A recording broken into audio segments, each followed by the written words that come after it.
दादा, तुम्ही आमच्यात राहिले नाहीत. खरं ही बातमीच मनाला न समजणारी. उभा महाराष्ट्र आज हळहळ व्यक्त करतोय. माहित नाही का, पण असं वाटतंय की आपल्या घरातीलच कुणी माणूस गेला. दादा, उपमुख्यमंत्री होण्याचं रेकॉर्ड तुमच्या नावावर आहे, पण तुम्ही थेट उपमुख्यमंत्री कधीच झाला नाहीत. तुम्ही झेडपी, पंचायत समिती, नगरसेवक आणि असा छोट्या छोट्या टप्प्यांचा प्रवास करून उपमुख्यमंत्री पदापर्यंत पोहोचला.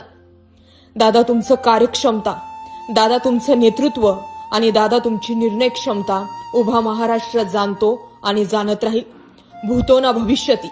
अजित पवार आणि महाराष्ट्राचे दादा असं नेतृत्व होणं नाही. आज तुम्ही आमच्यात नाहीत, पण तुमच्या आठवणी सदैव आमच्या मनात राहतील.